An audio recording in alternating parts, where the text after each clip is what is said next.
Chapter 18. Annabeth does obedience school. We stood in the shadows of Valencia Boulevard, looking up at the gold letters etched in black marble. DOA Recording Studios. Underneath, stenciled on the glass doors, no solicitors, no loitering, no living. It was almost midnight, but the lobby was brightly lit and full of people. Behind the security desk sat a tough-looking guard with sunglasses and an earpiece. I turned to my friends. Okay, you remember the plan. The plan, Grover gulped. Yeah, I love the plan. Annabeth said, what happens if the plan doesn't work? Don't think negative. Right, she said. We're entering the land of the dead, and I shouldn't think negative. I took the pearls out of my pocket, the 3 milky spheres the Neri had given me in Santa Monica. They didn't seem like much of a backup in case something went wrong. Annabeth put her hand on my shoulder. I'm sorry, Percy. You're right. We'll make it. It'll be fine. She gave Grover a nudge. Oh, right, he chimed in. We got this far. We'll find the master bolt and save your mom. No problem. I looked at them both and felt really grateful. Only a few minutes before, I'd almost gotten them stretched to death on deluxe waterbeds, and now they were trying to be brave for my sake, trying to make me feel better. I slipped the pearls back in my pocket. Let's whip some underworld butt. We walked inside the DOA lobby. Muzak played softly on hidden speakers. The carpet and walls were steel gray. Pencil cactuses grew in the corners like skeleton hands. The furniture was black leather, and every seat was taken. There were people sitting on couches, people standing up, people staring out the windows or waiting for the elevator. Nobody moved, or talked, or did much of anything.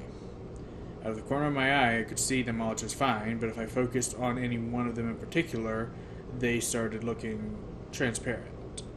I could see right through their bodies. The security guard's desk was a raised podium, so we had to look up at him.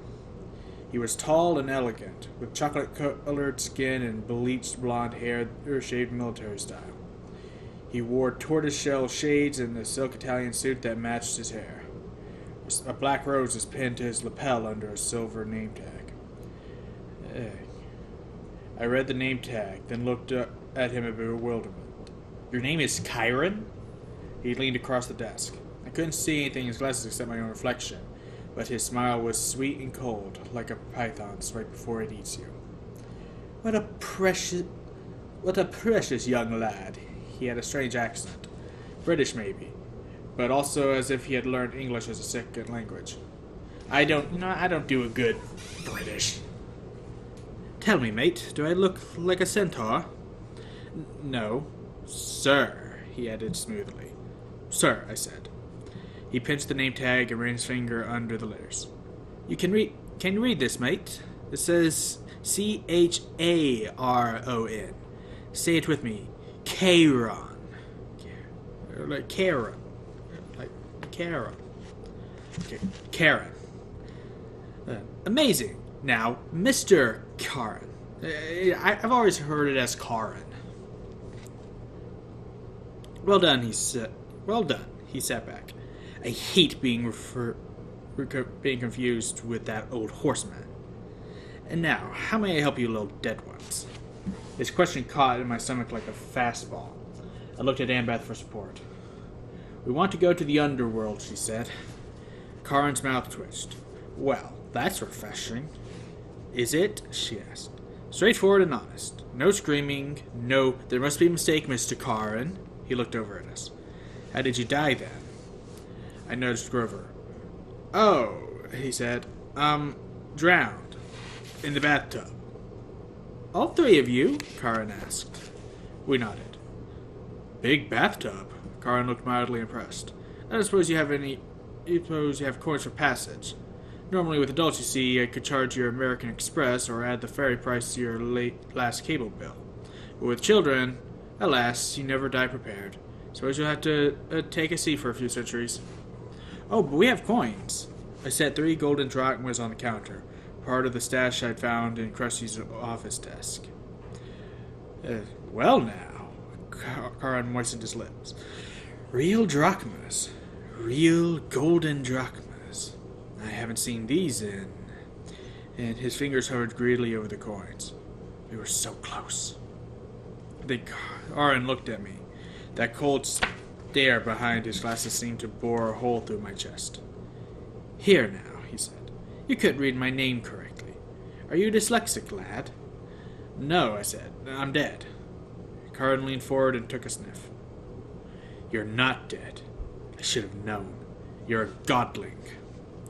We have to get to the underworld, I insisted.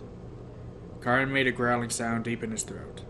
Immediately, all the people in the waiting room got up and started pacing, agitated, lighting cigarettes, running hands through their hair, or checking their wristwatches. Leave while you can, Karan told us. I'll just take these and forget I saw you. He started to go for the coins, but I snatched them back. No service, no tip. I tried to sound braver than I felt. Karan growled again, a deep, blood-chilling sound. The spirits of the dead started pounding on the elevator doors. It's a shame, too, I sighed. We had more to offer. I held up the entire bag from Krusty's stash. I took out a fistful of drachmas and let the coins spill through my fingers. Karan's growl changed into something more like a lion's purr. Do you think I can be bought, godlings? Just out of curiosity, how much have you got there? A lot, I said. I bet Hades doesn't pay you well enough for such hard work. Oh, you don't know the half of it. How would you like to babysit these spirits all day? Always, please don't let me be dead, or please let me across for free. I've had a pay raise in 3,000 years. Do you imagine students like this come cheap? You deserve better, I agreed. A little appreciation. Respect. Good pay. With each word, I stacked another gold coin on the counter. Karan glanced down at his silk Italian jacket, as if imagining himself in something even better. I must say, lad, you're making some sense now. Just a little. I stacked another few coins. I couldn't mention a pay raise while I'm talking to Hades. He sighed. The boat's almost full anyway. Might as well add you three and be off. He stood, scooped up our money, and said, Come along. We pushed through the crowd of waiting spirits, who started grabbing at our clothes like the wind, their voices whispering things I couldn't make out. Karan shoved them out of the way, grumbling, Freeloaders. He escorted us into the elevator, which was already crowded with souls of the dead, each one holding a green boarding pass. Karan grabbed two spirits who were trying to get on with us and pushed them back into the lobby. Right. Now, no one get any ideas while I'm gone, he announced to the waiting room. And if anybody moves the dial off of my easy listening station again, I'll make sure you're here for another 1,000 years. Understand? He shut the door. He put a key card into the slot in the elevator panel when we started to descend. What happens to the spirits waiting in the lobby? Annabeth said. Nothing, Karan said. For how long? Forever. Or until I'm feeling generous. Oh, she said. That's fair. Karan raised an eyebrow. Whoever said death was fair, young miss? Wait until it's your turn. You'll die soon enough where you're going. We'll get out alive, I said. Ha! I got a sudden dizzy feeling. We weren't going down anymore, but forward. The air turned misty. Spirits around me started changing shape. Their modern clothes flickered, turning into gray hooded robes. The floor of the elevator began swaying. I blinked hard. When I opened my eyes, Karan's creamy Italian suit had been replaced by a long black robe. His tortoise-shell glasses were gone, whereas I should have been were empty sockets, like Ares' eyes, except Karan's were totally dark, full of night and death and despair. He saw me looking and said, Well? Nothing, I managed. I thought he was grinning, but that wasn't it. The flesh of his face was becoming transparent, letting me see straight through to his skull. The floor kept swaying. Grover said, I think I'm getting seasick. When I blinked again, the elevator wasn't an elevator anymore. We were standing in a wooden barge. Karan was holding us across the dark, oily river, swirling with bones, dead fish, and other stranger things. Plastic dolls, crushed carnations, soggy diplomas with gilt edges. The river sticks, Annabeth murmured. It's so polluted, Karen said. For thousands of years, you humans have been throwing in everything you come across. Hopes, dreams, wishes that never came true. Irresponsible waste management, if you ask me. Mist curled off the filthy water. Above us, almost lost in the gloom, was a ceiling of stalactites. Ahead, the far shore glimmered with greenish light, the color of poison. Panic closed up my throat. What was I doing here? These people around me. They were dead. And Beth grabbed hold of my hand. Under normal circumstances, this would have embarrassed me, but I understood how she felt. She wanted reassurance that somebody else was alive on this boat. I found myself muttering a prayer, though I wasn't quite sure who I was praying to. Down here, only one God mattered, and he was the one I had come to confront. The shoreline of the underworld came into view. Craggy rocks and black volcanic sand stretched inland about 100 yards to the base of a high stone wall, which marched off in either direction as far as we could see. A sound came from somewhere nearby in the green gloom, echoing off the stones, the howl of a large animal. Old Three-Face is hungry, Karn said. His smile turned skeletal in the greenish light. Bad luck for you, godlings. My eye. The bottom of our boat slid onto the black sand. The dead began to disembark. A woman holding a little girl's hand. An old man and an old woman hobbling along arm in arm. A boy no older than I was, shuffling silently along in his gray robe. Karin said, I'd wish you luck, mate, but there isn't any down here. Mind you, don't forget to mention my pay raise. He counted our golden coins into his pouch, then took up his pole. He warbled something that sounded like a Barry Manilow song as he ferried the empty barge back across the river. We followed the spirits up a well-worn path. I'm not sure what I was expecting. Pearly gates or big black portcullis or something. But the entrance to the underworld looked like a cross between airport security and the Jersey Turnpike. There were 3 separate entrances under one huge black archway that said, You are now entering Erebus. Each entrance had a pass-through metal detector with security cameras mounted on top. Beyond this were toll booths manned by black-robed ghouls like Karin. The howling of the hungry animal was really loud now, but I couldn't see where it was coming from. The 3-headed dog, Cerberus, who was supposed to guard Hades' door, was nowhere to be seen.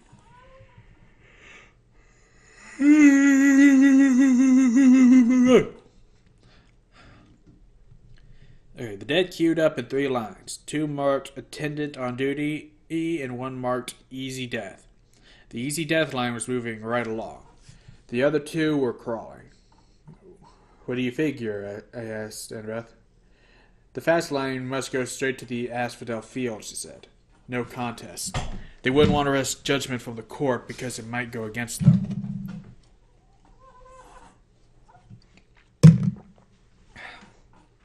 What do you figure? No, wait. Okay, the court. There's a court for dead people? Yeah, 3 judges. They switch around who sits on the bench. King Minos, Thomas Jefferson, Shakespeare, people like that. Sometimes they look at a life and decide that person needs a special reward. The Fields of Elysium. Some decide sometimes they decide on punishment. But most people, well, they just lived. Nothing special, good or bad. So they go to the Asphodel Fields. And do what? Grover said. Imagine standing in a wheat field in Kansas. Forever. Harsh, I said. Not as harsh as that, Grover muttered. Look. A couple of black-robed ghouls had pulled aside one spirit and were frisking him at the security desk. The face of the dead man looked vaguely familiar. He's that preacher who made the news, remember? Grover asked. Oh, yeah. I did remember now. We'd seen him on TV a couple of times at the Ancestry Academy dorm. He was this annoying televangelist from upstate New York who'd raised millions of dollars for orphanages and then got caught spending the money on stuff for his mansion, like gold-plated toilet seats at an indoor putt-putt golf course. He died in a police chase when his Lamborghini for the Lord went off a cliff. I said, "What are they doing to him?" "Special punishment from Hades," Grover guessed. The really bad people get his personal attention as soon as they arrive. The kindly ones will set up an eternal torture for him. The thought of the Furies made me shudder. I realized I was in their home territory now. Old Mrs. Dodds would be licking her lips with anticipation. "But if he's a preacher," I said, "and he believes in a different hell," Grover shrugged. "Who says he's seeing this place the way we're seeing it? Humans see what they want to see. You're very stubborn, persistent that way." We got closer to the gates. The howling was so loud now it shook the ground at my feet, but I still couldn't figure out where it was coming from. Then, about 50 feet in front of us, the green mist shimmered. Standing just where the path split into 3 lanes was an enormous, shadowy monster. I hadn't seen it before because it was half transparent, like the dead. Until it moved, it blended with whatever was behind it. Only its eyes and teeth looked solid, and it was staring straight at me. My jaw hung open. All I could think to say was, "He's a Rottweiler." I'd always imagined Cerberus as a big black mastiff, but it was obviously a pure-breed Rottweiler, except of course that he was twice the size of a woolly mammoth, mostly invisible, and had 3 heads. Seems like Rick Riordan took a little inspiration from Disney's Hercules. I'm pretty sure Cerberus was a Rottweiler in that too. Honestly, that's how I always imagined Cerberus looking. Alright, the dead walked right up to him, no fear at all. The attendant on duty lines parted on either side of him. The easy death spirits walked right between his front paws and under his belly, which they could do without even crouching. "I'm starting to see him better," I muttered. "Why is that?" "I think," Annabeth moistened her lips, "I'm afraid it's because we're getting closer to being dead." The dog's middle head craned toward us. It sniffed the air and growled. "It can smell the living," I said. "But that's okay," Grover said, trembling next to me, "because we have a plan." "Right," Annabeth said. I never heard her voice sound quite so small. "A plan." We moved toward the monster. The middle head snarled at us, then barked so loud my eyeballs rattled. "Can you understand it?" I asked Grover. "Oh yeah," he said. "I can understand it." "What's it saying?" "I don't think humans have a 4-letter word that translates exactly." I took the big stick out of my backpack, a bedpost I'd broken off Percy's. I took the big stick out of my backpack, a bedpost I'd broken off Percy's Safari Deluxe floor model. I held it up and tried to channel happy dog thoughts towards Cerberus. Alpo commercials, cute little puppies, fire hydrants. I tried to smile like I wasn't about to die. "Hey, big fella," I called up. "I bet they don't play with you much." Growl. Good boy," I said weakly. I waved the stick. The dog's middle head followed the movement. The other 2 heads trained their eyes on me, completely ignoring the spirits. I had Cerberus's undivided attention. I wasn't sure that was a good thing. "Fetch!" I threw the stick into the gloom, a good solid thrust. I heard it go kersploosh in the river Styx. Cerberus glared at me, unimpressed. His eyes were baleful and cold. "So much for that plan." Cerberus was now making a new kind of growl, deeper down in his three throats. Grover said. "Percy?" "Yeah?" "I just thought you'd want to know." "Yeah?" "Cerberus? He's saying we've got 10 seconds to pray to the god of our choice. After that, well, he's hungry." "Wait," Annabeth said. She started rifling through her backpack. "Uh-oh," I thought. 5 seconds, Grover said. "Do we run now?" "Oh." Annabeth produced a red rubber ball the size of a grapefruit. It was labeled Waterland Denver Co. Before I could stop her, she raised the ball and marched straight up to Cerberus. She shouted, "See the ball? You want the ball, Cerberus? Sit!" Cerberus looked as stunned as we were. All 3 of his heads cocked sideways. 6 nostrils dilated. Sit! Annabeth called again. I was sure that any moment she would become the world's largest milk-bone dog biscuit. But instead, Cerberus licked his 3 sets of lips, shifted on his haunches, and sat, immediately crushing a dozen spirits who'd been passing underneath him in the easy death line. The spirits made muffled hisses as they dissipated, like the air let out tires. Annabeth said, "Good boy!" She threw Cerberus the ball. He caught it in his middle mouth. It was barely big enough for him to chew, and the other head started snapping at the middle, trying to get the new toy. "Drop it!" Annabeth ordered. Cerberus's head stopped fighting and looked at her. The ball was wedged between 2 of his teeth like a tiny piece of gum. He made a loud, scary whimper, then dropped the ball, now slimy and bitten nearly in half, at Annabeth's feet. "Good boy!" She picked up the ball, ignoring the monster spit all over it. She turned toward us. "Go, now. Easy death line. It's faster." I said, "But now," she ordered, in the same tone she was using on the dog. Grover and I inched forward warily. Cerberus started to growl. "Stay," Annabeth ordered the monster. "If you want the ball, stay." Cerberus whimpered, but he stayed where he was. "What about you?" I asked Annabeth as we passed her. "I know what I'm doing, Percy," she muttered. "At least I'm pretty sure." Grover and I walked between the monster's legs. "Please, Annabeth," I prayed, "don't tell him to sit again." We made it through. Cerberus wasn't any less scary coming back looking from the back. Annabeth said, "Good dog." She held up the tattered red ball, and probably came to the same conclusion I did. If she rewarded Cerberus, there'd be nothing left for another trick. She threw the ball anyway. The monster's left mouth immediately snatched it up, only to be attacked by the middle head, while the right head moaned in protest.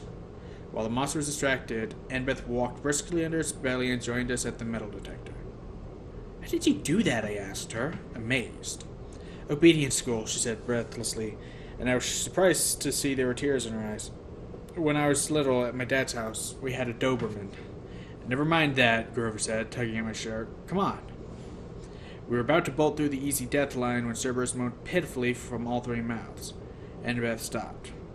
She turned to face the dog, which had done a 180 to look at us. Cerberus panted expectantly, the tiny red ball in pieces in a puddle of drool at his feet. "Good boy," Annabeth said, but her voice sounded melancholy and uncertain. The monster's head turned sideways, as if worried about her. "I'll bring you another ball soon," Annabeth promised, faintly. "Would you like that?" The monster whimpered. I didn't need to speak dog to know Cerberus was still waiting for the ball. "Good dog. I'll come visit you soon. I promise." Annabeth turned to us. "Let's go." Grover and I pushed through the metal detector, which immediately screamed and set off flashing red lights. "Unauthorized possessions. Magic detected." Cerberus started to bark. We burst through the easy death gate, which started even more alarms blaring, and raced into the underworld. A few minutes later, we were hiding, out of breath, in the rotten trunk of an immense black tree as security ghouls scuttled past, yelling for backup from the Furies. Grover murmured, "Well, Percy, what have we learned today? That 3-headed dogs prefer red rubber balls over sticks?" "No," Grover told me. "We've learned that your plans really, really bite." I wasn't sure about that. I thought maybe Annabeth and I had both had the right idea. Even here in the underworld, everybody, even monsters, needed a little attention once in a while. I thought about that as we waited for the ghouls to pass. I pretended not to see Annabeth wipe a tear from her cheek as she listened to the mournful keening of Cerberus in the distance, longing for his new friend. "Aw, he's such a good boy. All dogs are good boys. They're all good dogs." That really is just a little heartbreaking, to be perfectly honest. But anyway, that's the end of that chapter. Just a few more to go, and then we're done with this book. So for now, thank you guys so much for watching, and as always, I will see you in the next episode. Later.